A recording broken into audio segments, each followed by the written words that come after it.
Here on the Total Theater Broadway show, Dave Lefkowitz talking with a critic who's been on our program a couple of times now, and we are delighted and thrilled to have him back. He writes for New York Stage Review, which you can access by nystagereview.com. Also find out about all the other stuff he's doing at davidfinkle.com, Finkle, because that's how he spells his name. He is a member of the New York Drama Critics Circle. He's written for Huffington Post and the New York Times, and you can buy his new novel, Keys to an Empty House, from Plum Bay Publishing. You can get that on Amazon and all the usual places books come from. So first of all, welcome, David Finkle, and real quick, tell us about the book. Keys to an Empty House. It's my new novel. I like it. It's actually, I will tell your listeners and viewers, which I don't tell everybody else, but the impetus for the book started with my sense of what I knew about Marvin Hamlish, and who of course wrote one of the classic musicals of all time, A Chorus Line, and he wrote a couple of other rather good musicals.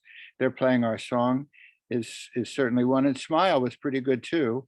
But I think everybody thinks that Marvin Hamlish had a great career.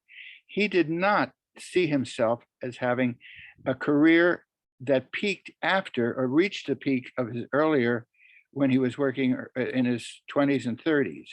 And the idea that someone like him thought he never reached the heights of A Chorus Line and The Way We Were and the Ragtime that he adapted for the Sting. And so I was fascinated by it. And so I've written, the novel is about a very successful author who also decides when he's in his late 20s or late 30s that he's probably peaked, that he's not going to fulfill his promise, and so decides he's not even going to try to, and stops writing. And that's really the premise, and lives for 30 years just drifting on all the money he's made, but not terribly happily. And he moves back to New York for the first time in 25 years takes a rental on East 9th Street in Manhattan. And something happens to him there after he's been in place for a couple of months that changes the way his life is going to go. Oh, good. I hope it's a happy ending, and he becomes creative. And don't tell. I'm not going to tell, and I don't tell in the book either. Oh. But it's not an unhappy ending. It's a happy ending. Okay. But I don't answer all of the questions. Well, you've got to get the book. It's called Keys to an Empty House, and you can find out more at davidfinkle.com. But the most important reason for you to be here today on this June 11th is, well, it's our Total Theater Tony show, and you're going to be weighing in on a category, musical score, since we both do love musicals, and the nominees are Flying Over Sunset with music by Tom Kitt and lyrics by Michael Corey, Mr. Saturday Night with music by Jason Robert Brown and lyrics by our friend of the neighborhood Amanda Green, Paradise Square with music by Jason Howland and lyrics by Nathan Tyson and Masi Asare, Six, which is composed by Toby Marlowe and Lucy Moss, and A Strange Loop, the talk of the town, by Michael R. Jackson. So, David Finkle, your thoughts on the category? Well, you just held up what I think is the best score of this year, and I think it will win, although it's got competition from Six. But I think A Strange Loop, which has been a Pulitzer Prize winner, and Michael J. Jackson, Michael R. Jackson. So I think it's by far and away the best score. What makes it so good? Why do you feel that way? I feel that way because Michael R. Jackson it's a very semi-autobiographical musical. He was an usher who wanted to write a musical. It's about an usher who wants to write a musical, and all the other characters besides the character of Michael R. Jackson, who I think he doesn't call himself that.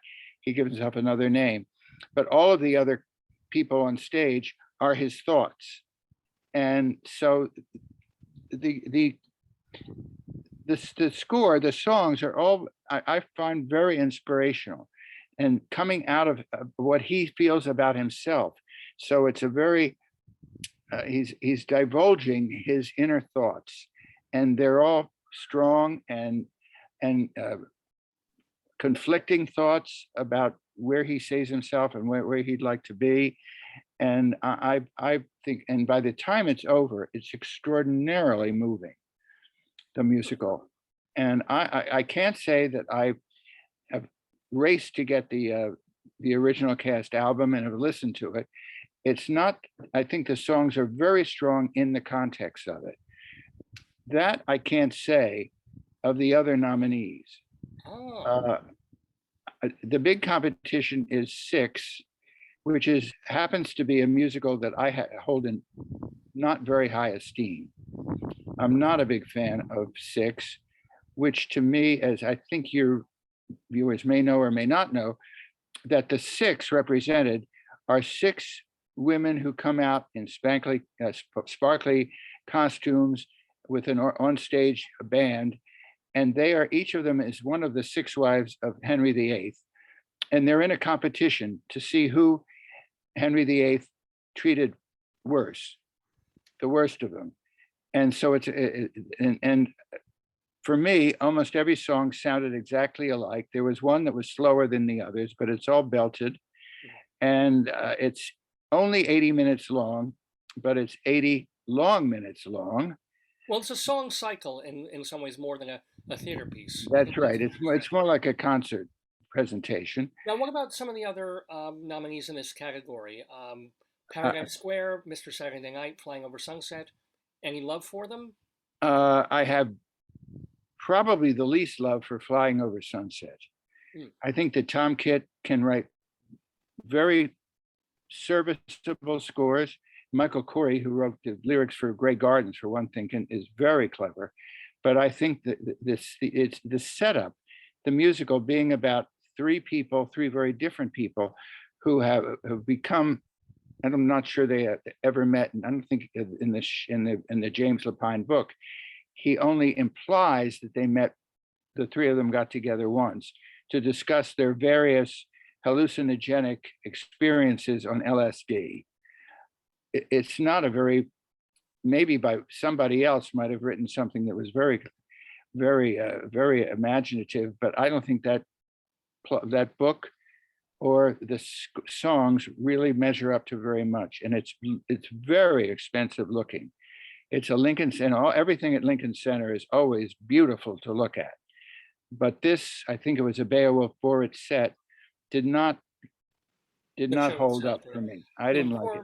Well, while we still have a little bit of time, I also want to see if you felt anything, if you felt either Mrs. Doubtfire or Diana or The Little Prince should have or could have been in this category for best score, or it's fine that they were all left off. I thought The Little Prince was dreadful. I really had no regard for it. Diana, I don't think the score was any worse than those that were nominated, but it became sort of a joke. It came into New York as kind of a joke. There were 9 musicals that were eligible to be voted. Well, 2 of them weren't because MJ and Girl from the North Country are both what would be known as jukebox musicals, although Girl from the North Country is much more, and it's my favorite musical of the last couple of years. I would say of the last 3 years, it's the best musical I've seen. Mrs. Doubtfire, I think, is a so-so score, not very interesting to me. And I feel the same way about Mr. Saturday Night, which Amanda Green and Jason Robert Brown, they can be awfully good when they're at their best. I didn't think they were at their best with this score. So now let me ask you, as long as we're on this subject or of something that you did love, you're saying that the Bob Dylan musical was your favorite musical the last 3 years. That answers one question. What might have been your favorite play on or off Broadway of this whole past season? It's an off-Broadway play called A Prayer for the French Republic by Joshua Harmon. And I think it's maybe the most important play I saw this year. It did not, it's been nominated. It's lost in many of the awards that have already been presented or announced, and but I think it's which takes place in two periods in the 20th century about a Jewish family and their forebears living in Paris at a time when Paris is suddenly having a surge of anti-Semitism. And he was there doing a production of his play called Bad Jews, a wonderful previous play he did about 10 years ago. And while he was in Paris, he picked up what was going on there. And that was the impetus for his writing this play, which I think is awfully good. And I will say my favorite musical this year, there were two. I would say that Harmony, by which is Bruce Sussman and Barry Manilow, I would say was probably marginally my favorite new musical. And the second one was Shana Taub's Suffs. And I regard Shana Taub as one of the great new talents. I've been watching her career for several years, and I think she really has it. And this had a wonderful score. It was extremely good. It had flaws, but it was, and it's closing very soon. It may have already closed by the time this is being. It ran into a COVID thing, they had missed performances and like so many. Well, Shana Taub, who played the leading part, could not do the opening night performance of all things. Here she'd worked on it for years, and then suddenly it gets to open and she can't do that performance. But it might come back though, so that's what I'm sure. Well, there's talk about moving it to Broadway, and I think there's probably talk about moving Harmony to Broadway too, because it was done off Broadway at the Museum of Jewish Heritage, but the creative team involved with it was all the best people from Broadway. Manilow's been trying to get that, and Sussman have been trying to get that show to Broadway literally like 15, 20 years ago. If not more. Yeah, exactly. And it's a wonderful piece. And in it, Chip Zien who's always been great, gives the best performance of his career. He's really remarkable. Now, can I ask you, last question that we have for David Finkle on this broadcast, on this episode, is what was the first show that you went back to see after the pandemic? And did you have that feeling of walking back into a theater? Was it powerful, or was it just, oh, I'm back in the theater, hey? Oh, no, it was great to be back in the theater.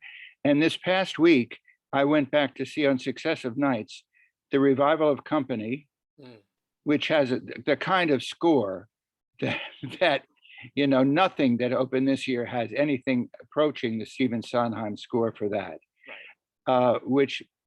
And the next night I went back to see, because I'd seen it twice before, and I think it was a remarkable piece of work, Conor McPherson's Girl from the North Country, which used all those, and it used all of the Bob Dylan songs. It's not really a jukebox musical because it's so much more than that.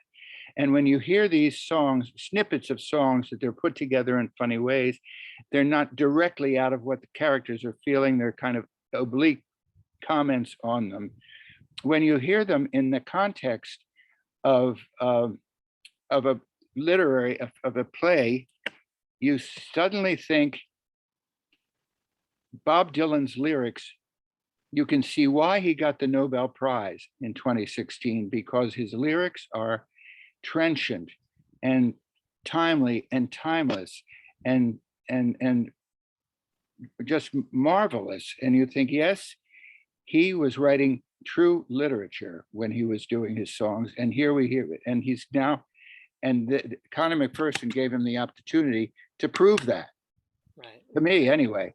Well, speaking of true literature, I want to remind people that they can buy David Finkle's book, Keys to an Empty House, available on Amazon and all the places that books are sold. But check out his website, davidfinkle.com, and of course, read his reviews at New York Stage Review, nystagereview.com.